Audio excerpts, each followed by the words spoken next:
தமிழ் சுருக்கெழுத்து முதுநிலைத் தேர்வில் 100% தேர்ச்சி பெற தனிக்குறிச் சொற்கள், சுருக்கங்கள், வினைச் சுருக்கங்கள், வெட்டும் முறைகள் மற்றும் சிறப்பு சுருக்கங்கள் ஆகியவற்றை பலமுறை எழுதி பயிற்சி செய்திட வேண்டும்.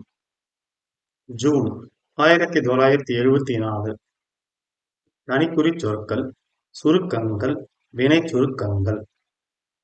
என்ற, என்று, அவர்களின், அவர்களால், அவர், நாங்கள், மட்டுமல்ல, இருக்கின்ற, தொழிலாளர்கள், விவசாயிகள், வேண்டுமென்ற, இந்த, மக்களை, வேண்டும், மக்களுக்கு, திட்டத்தை, இந்தியாவிலேயே, எந்த, இருந்து, ஆனால், அங்கே, அவர்கள், இருக்கும், இருக்கும் என்ற, அடிப்படையில்தான், இருக்கத்தான், அப்படிப்பட்ட, ஏற்படுத்தி இருக்கின்ற, மட்டும், அங்கு, செய்து, நமது,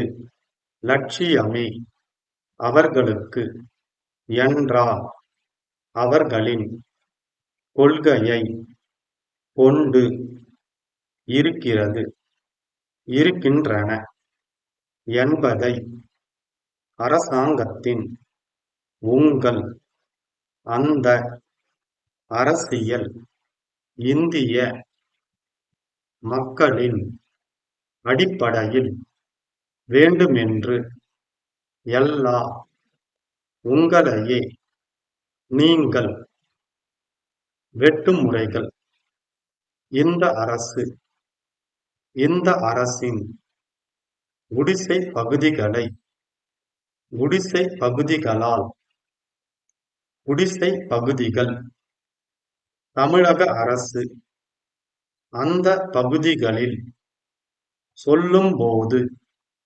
பல்வேறு பகுதிகளில், சிறப்பு சுருக்கங்கள், ஏழை எளிய, அதே நேரத்தில், மாற்றினால்தான், யார் யார், தமிழக அரசுதான், என்பதுதான், வீட்டு வசதி, தொழில் வசதியையும், பார்க்க வேண்டும், வாழ்க்கை வசதிகள், தொழில் வசதி, குடியேற்றப்பட வேண்டும், தெரிவித்துக் கொள்கிறோம், கேட்டுக்கொள்கிறேன், தங்கள் அன்புள்ள.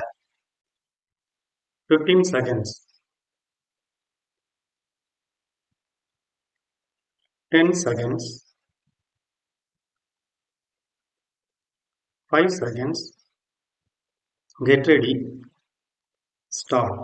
ஏழையின் சிரிப்பில் இறைவனை காண்போம் என்ற பேரறிஞர் அண்ணா அவர்களின் மொழிக்கேற்ப அவர்களால் உருவாக்கப்பட்டது இந்த அரசு.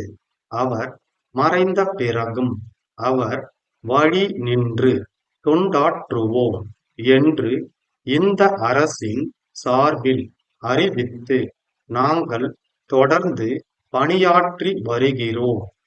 குடிசை பகுதிகளை மாற்றுவது மட்டுமல்ல, தமிழகத்தில் இருக்கின்ற ஏழை எளிய பாட்டாளிகள், தொழிலாளர்கள், கிராமத்து விவசாயிகள் ஆகியோரது வாழ்வில் நல் ஒளி பாய்ந்திட வேண்டும் என்ற உறுதி படைத்த நெஞ்சத்தோடு இந்த ஆட்சியை நடத்தி வருகிறோம்.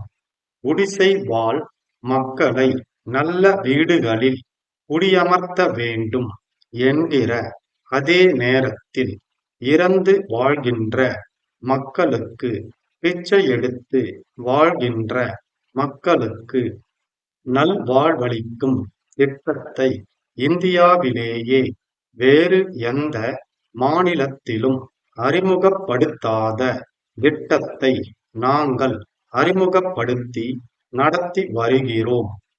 சென்னை நகரில் தீராத பிரச்சனையாக இருந்து வந்தது குடிசை வாழ் மக்களுக்கு நல்ல வீடுகள் தர வேண்டும் என்ற பிரச்சனையே ஆகும்.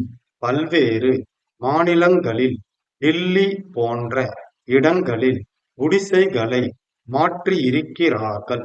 ஆனால் அங்கே வாழ்ந்த மக்களைப் பற்றி அவர்கள் கவலைப்படவில்லை. குடிசை பகுதிகளால் நகரத்தின் அழகு குறைகிறதே, நகரத்தின் எழில் குறைகிறதே.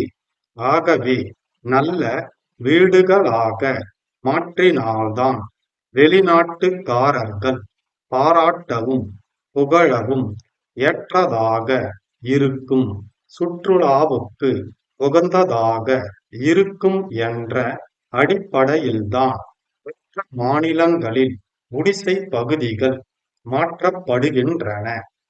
நகரத்தின் அழகு சோபிதமாக இருக்கத்தான் குடிசைகளை மாற்றி நல்ல வீடுகளாக அமைக்கிறார்கள். அப்படிப்பட்ட வீடுகளில் குடியேற வருகிறவர்கள் லட்சாதிபதிகளாகவோ தொழிலதிபர்களாகவோ இருக்கலாம். குடிசைகள் மாற்றப்படுவதன் மூலம் இருக்கின்ற கோரம் போக்கப்பட வேண்டும், அலங்கோலம் மாற்றப்பட வேண்டும், அழகு மிளிர வேண்டும் என்ற அடிப்படையில் அவர்கள் பிரச்சனைகள் முடிகின்றன.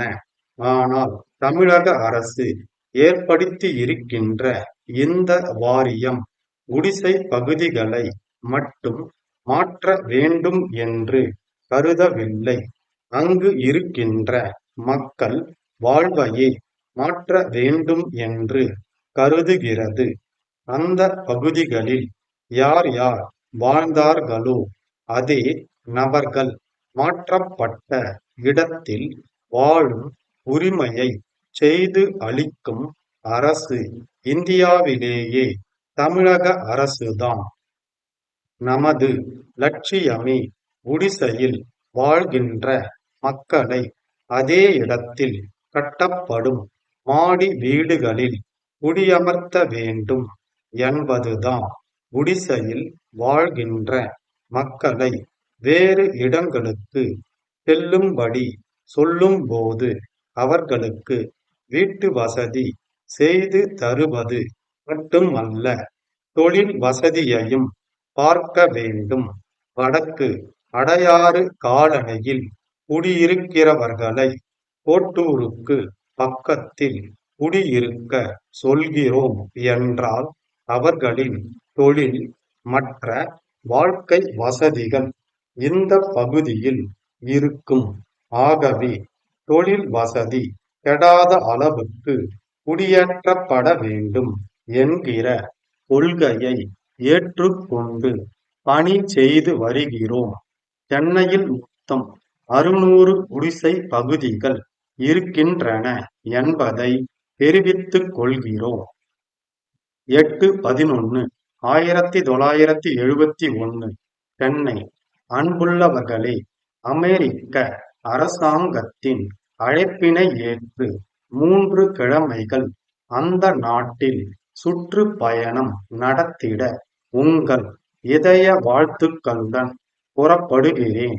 அமெரிக்க நாட்டின் பல்வேறு பகுதிகளில் தொழில் வளம், வேளாண்மை சிறப்பு, அறிவுத்திறன் வளர்க்கும் கல்வி சாதனங்கள் ஆகியவற்றை கண்டறிந்து கருத்துச் செல்வம் பெற்றிடவும், அந்த நாட்டின் அரசியல் தலைவர்களை சந்தித்து உரையாடிடவும், இந்திய நாட்டின் இனிய பண்பாடுகளை விளக்கிடவும், உலக மக்களின் பால் இந்தியா கொண்டுள்ள மனிதாபிமானமிக்க நட்புணர்வுகளை தெளிவாக்கிடவும், தமிழகத்தின் சார்பில் தமிழ் மக்களின் குரல் அமைதியின் அடிப்படையில் ஒலித்திடவும் இந்த பயணத்தை ஏற்றுக்கொள்கிறேன். நான் தமிழகத்தில் இல்லாத இந்த சில வாரங்களில் கட்சி சார்பற்ற முறையில் தமிழகத்தின் அரசியல் பண்பாட்டை காத்திட வேண்டும் என்று கேட்டுக் கொள்கிறேன். எல்லா துறைகளிலும் அமைதி திகழ ஒத்துழைப்பு தர பணிவன்புடன் வேண்டுகிறேன். உங்களையே எண்ணியவாறு இந்த பயணத்தை நடத்துவேன். நீங்கள் எனக்கு துணையிருக்கிறீர்கள் என்ற திட சித்தமுடன் சென்று வருகிறேன். தங்கள் அன்புள்ள ஸ்டாப்.